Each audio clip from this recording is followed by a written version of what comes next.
사이즈를 정할 때 대중소 하듯이 소파열, 중파열, 대파열 이렇게 단계가 있습니다. 소파열이면 수술을 안 해도 되나? 그렇진 않습니다. 다만 알고 계셔야 할 것은 회전근개를 정상 상태로 돌릴 수 있는 방법은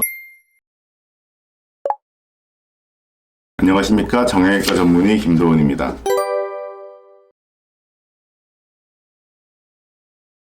오늘은 어깨 질환 중에서 가장 흔하게 수술을 요하는 질환인 회전근개 파열에 대해서 말씀드리도록 하겠습니다. 회전근개 파열에 대해서 설명을 드리자면 앞서 영상에서 설명드렸듯이 충돌증후군의 연장선에 있는 질환이라고 할 수 있겠습니다. 충돌증후군에 대해서 간단히 말씀드리면 팔뼈와 어깨의 지붕인 견봉뼈 사이를 회전근이 지나는데 팔을 쓰면서 팔뼈와 견봉 사이에서 회전근이 마찰을 일으키면서 회전근이 닳는 퇴행성 질환 중에 하나입니다. 이 충돌증후군이 진행되면서 회전근이 닳고 닳아서 양말 뒤꿈치에 구멍이 나듯이 구멍을 만들고, 그래서 그 구멍이 점점 커지는 그런 파열된 상태를 회전근개 파열이라고 하는 것입니다. 우리가 팔을 안 쓰는 사람은 없기 때문에 이러한 마찰이 모든 사람에게서 진행될 가능성이 있고, 그로 인해서 회전근개 파열은 팔을 많이 쓰는 사람이든 적게 쓰는 사람이든 항상 생길 가능성을 갖고 있는 것입니다. 어깨의 기능은 팔을 드는 것뿐만 아니라 외회전, 내회전 이렇게 회전을 하는 기능을 갖게 됩니다. 팔을 드는 역할을 하는 극상근, 내회전을 하게 하는 견갑하근, 외회전을 하게 하는 극하근, 모든 근육에서 이런 마찰이 발생할 수가 있고, 이 세 개의 힘줄이 다 파열의 대상이 될 수 있는 것입니다. 다만 우리가 팔을 드는 일이 가장 많기 때문에 가장 흔한 회전근 파열의 대상이 되는 힘줄은 극상근이라고 할 수 있겠습니다. 이 회전근개 파열의 증상에 대해서 말씀드리면, 이 회전근개 파열은 보통 서서히 회전근이 닳아서 증상이 유발되는 것이기 때문에 아주 오랜 기간 동안 진행이 되게 되고, 그렇기 때문에 증상이 별로 없는 경우도 많습니다. 약간의 불편함, 약간의 이물감, 이런 정도의 증상을 갖고 있는 분들도 많습니다. 파열이 됐는데 왜 많이 아프지 않고 팔을 잘 쓸 수 있나요? 여쭤보시는 분들도 많긴 합니다. 그렇지만 높은 비율로 증상이 없는 환자들도 많이 있다는 것을 알고 계셔야 할 것입니다. 회전근개 파열의 특징적인 증상은 팔을 특정 각도로 들거나 또는 내리거나 할 때 특정 각도에서 통증이 유발되는 것이며, 그 각도가 지나가거나 하면은 또 통증이 별로 없이 또 팔을 들게 되고 내리게 될 수 있는 것도 특징적인 증상이고, 또 밤에 야간통이라고 하죠. 그 어깨 통증이 심해서 자다가 뒤척이고 자다가 잠에서 깨어나고, 이런 것도 특징적인 증상이라고 할 수 있겠습니다. 이런 회전근개 파열이 심해지면 극상근, 견갑하근, 극하근 이렇게 진행이 되면서 파열이 커지고 여러 힘줄이 끊어지게 되면 그제서야 기능의 상실이 동반되게 됩니다. 그래서 힘이 떨어지는 증상, 나아가서는 팔이 아예 들어지지 않는 증상까지 유발될 수 있는 것이 회전근개 파열의 증상입니다. 이런 회전근개 파열을 진단하려면 어떻게 해야 될까요? 첫 번째로 가장 중요한 것은 병원을 찾아서 전문의의 의견을 듣는 것입니다. 우선 가장 기본적으로 우리가 의사를 만났을 때 시행하게 되는 것이 신체검진입니다. 신체검진을 통해서 어느 정도 예상을 할 수 있겠습니다. 다만 신체검진만으로는 이분의 회전근이 염증이 심한 것인지 파열이 동반되어서 이런 증상이 생기는 건지를 뚜렷하게 감별할 수는 없습니다. 그래서 기본적으로는 우리가 엑스레이를 찍게 되는데, 엑스레이를 찍었을 때 우리가 얻게 되는 힌트는 그 견봉과 회전근의 마찰로 인해서 견봉에 뾰족하게 뼈가 자라나오게 됩니다. 그것을 골극이라고 하는데요. 견봉하 골극이라는 것이 발생되는 것을 엑스레이로 관찰할 수가 있고, 엑스레이는 뼈를 보는 검사이기 때문에 이런 골극을 관찰하면서 이분의 회전근이 좋지 않겠구나, 이런 것을 예상할 수 있습니다. 신체 검진과 엑스레이를 통해서 이런 질환들을 예상했다면 좀 더 정확하게 진단하는 정밀 검사가 필요합니다. 우리가 쉽게 접근할 수 있는 것은 초음파 검사인데요. 초음파 검사는 실제로는 정확도가 그리 높지 않은 검사로 되어 있습니다. 그 회전근을 볼 수 있는 가장 기본적인 검사라고 생각을 할 수 있고, 다만 완전 파열이나 큰 파열들은 정확하게 진단할 수 있지만 부분 파열이나 경미한 파열들은 초음파로 정확하게 진단하기 어렵기 때문에 회전근을 진단할 때는 MRI를 통해서 진단을 하는 것이 가장 정확한 방법이라고 할 수 있겠습니다. MRI는 뼈 이외에 이런 연부 조직이라고 해서 근육, 힘줄, 혈관, 신경 등을 다 볼 수 있기 때문에 이 회전근개 파열을 정확하게 진단을 하는 데 있어서 가장 도움을 많이 주는 진단 도구로 되어 있습니다. 그래서 이 회전근개 파열을 진단할 때는 반드시 MRI를 찍어서 진단을 하게 됩니다.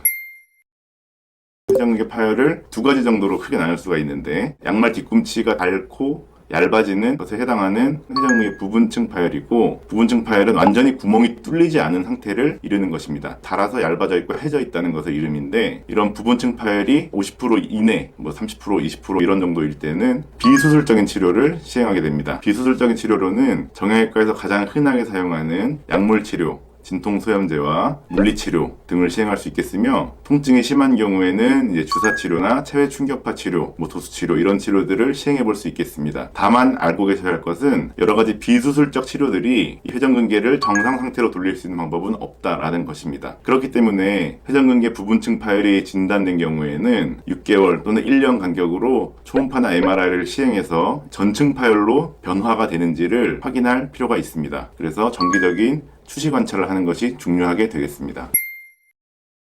회전근개 전층 파열의 치료법은 사실은 수술 외에는 뾰족한 방법은 없습니다. 이 회전근개 증후군, 회전근개 파열은 계속 진행하는 병으로 되어 있기 때문에 그 속도가 빠르건 느리건 차이는 있겠지만 계속 커지는 방향, 깊어지는 방향으로 진행을 하는 질환입니다. 그렇기 때문에 이미 구멍이 나 있다면 양말 뒤꿈치에 구멍이 계속 커지는 것처럼 이 회전근개 파열은 계속 사이즈가 증가하면서 병이 깊어지게 되는 질환입니다. 따라서 회전근개 완전층 파열이 진단되었다면 수술을 고려해야 되는데, 이 회전근개 파열에도 단계가 있습니다. 사이즈를 정할 때 대중소 하듯이 소파열, 중파열, 대파열 이렇게 단계가 있습니다. 소파열이면 수술을 안 해도 되나? 그렇진 않습니다. 실제로 소파열도 수술해야 되고, 중파열도 수술의 대상이 되고, 대파열도 수술이 꼭 필요한 그런 상황이 됩니다. 여러 가지 힘줄이 완전히 파열됐을 때를 광범위 파열이라고 하는데, 이런 경우에도 수술을 하게 되기 때문에 회전근개에 전층 파열이 있을 때는 수술을 고려하여야 할 것입니다.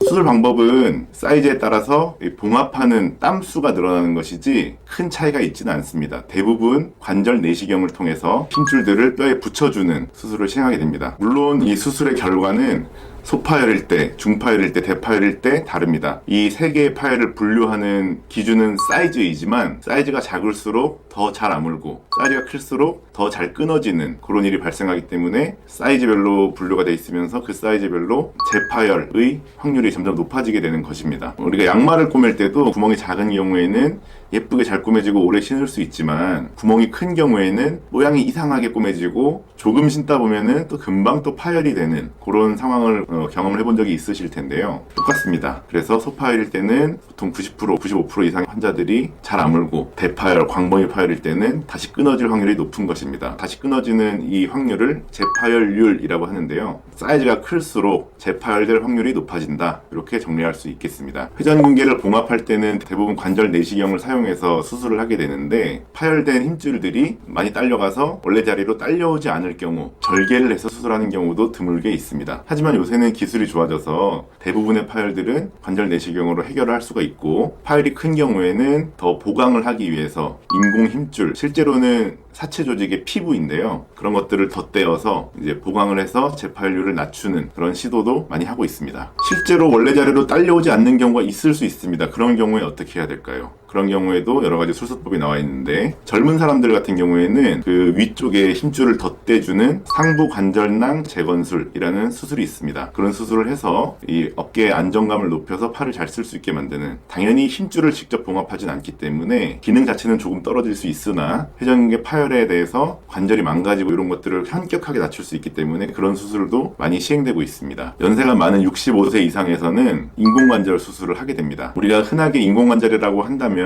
무릎과 고관절의 인공관절을 생각할 수 있겠는데요, 이런 무릎과 고관절의 인공관절은 원래 모양과 비슷한 금속물을 삽입해서 그런 기능적인 관절을 만드는 그런 수술입니다. 그런데 이 회전근개 파열이 진행되어서 많이 딸려가고 관절이 망가지고 이런 경우에 시행하는 인공관절은 역행성 인공관절이라고 합니다. 보통 정상적인 관절이 이렇게 돼 있다면 이 역행성 인공관절은 반대로 만드는 것입니다. 반대로 만드는 이유는 과학적인 이유가 포함되어 있지만, 쉽게 설명드리면 회전근개의 기능을 포기하고 주변 근육, 즉 삼각근이라는 이 큰 근육을 이용해서 회전근의 기능을 대신할 수 있도록 만들어진 인공관절입니다. 관절염이 없는데 왜 인공관절을 해야 되냐? 인공관절을 하는 이유는 몇 가지가 있는데요. 첫 번째로 아까 말씀드린 너무 심한 파열이 연세 많으신 분들에게 있어서 딸려오지 않는 경우, 그런 경우에는 봉합을 할 수 없기 때문에 아주 기능적인 관절을 만들기 위해서 인공관절을 하는 것이고, 회전근개 파열이 심해지게 된다면 이 견봉과 팔뼈 사이에 있는 회전근이 없어지면서 직접적으로 팔뼈와 견봉이 직접 부딪히게 부딪히게 됩니다. 그럼으로 인해서 어깨 관절이 망가지게 되는 상황이 되는 것인데, 그것을 회전근개 관절병증이라고 부르는 항위 질환이 있습니다. 이것은 충돌증후군의 가장 높은 단계라고 할 수 있겠습니다. 이런 경우에는 이미 관절도 망가졌고 회전근이 파열이 되어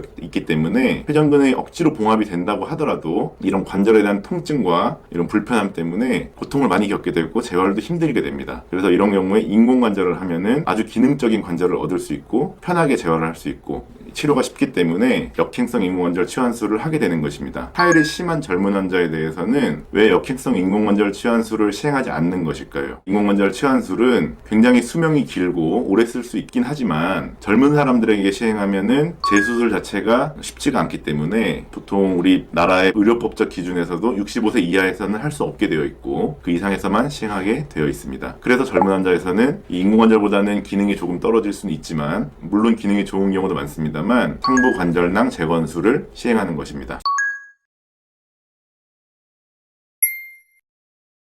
이렇게 여러 가지 수술에 대해서 말씀드렸지만 실질적으로 가장 많이 시행되는 그 수술 방법은 제일 처음에 말씀드린 관절경을 사용한 회전근개 봉합술입니다. 이 회전근개 봉합술은 큰 수술이 아니고 잘 회복되면 정상에 가깝게 사용할 수가 있기 때문에 아주 결과가 좋은 그런 수술이라고 할 수 있겠습니다. 따라서 파열이 진단된 경우에는 이 수술에 대해서 너무 거부감을 갖지 마시고 병을 너무 키우지 마시고 전문의와의 충분한 상의를 통해서 좋은 수술을 결정하셔서 잘 치료받는 것이 중요하다고 할 수 있겠습니다. 이 회전근개 파열에 대한 수술을 시행하고 난 후에는 회전근개를 보호하는 것이 필요합니다. 팔걸이, 보조기를 잘 차는 것이 중요한데 보통 4주, 5주, 6주 뭐 이런 식으로 파열의 크기와 힘줄의 상태, 뼈의 상태에 따라 보조기를 착용하는 기간을 정하고 이 보조기를 풀 때 관절이 아주 부드럽고 유연하게 움직이길 원하시겠지만 실제로는 모든 관절은 고정을 해놓으면 굳습니다. 어깨 관절도 한 달 이상 팔걸이를 차게 되면 관절이 굳기 때문에 올바른 재활이 필수적입니다. 이 굳은 관절을 잘 푸는 재활을 하기 위해서는 전문의의 도움이 필수적이기 때문에 이 재활이 어느 정도 완료되는 시점까지는 병원을 자주 방문하셔야 합니다. 자주라고 해서 뭐 매일 방문하거나 그런 건 아니고요. 보통 우리가 혼자서 할 수 있는 재활법을 잘 알려드리기 때문에 혼자서 열심히 재활을 하고 중간중간에 2주, 한 달 뭐 이런 간격으로 병원을 방문해서 체크를 하고 검사를 하고 이런 식으로 진행을 하게 됩니다. 잘 재활이 되는 것이 이 수술의 가장 키포인트이기 때문에 재활 치료를 잘 받는 것이 이 수술의 기능적인 회복을 위해서 가장 중요하다고 할 수 있겠습니다. 오늘은 회전근개 파열에 대해서 알아보았습니다. 어깨가 아플 때는 여러 가지 질환을 머릿속으로만 생각하지 마시고 꼭 병원을 방문해서 정확한 진단을 하는 것이 일단 가장 중요하겠습니다. 감사합니다.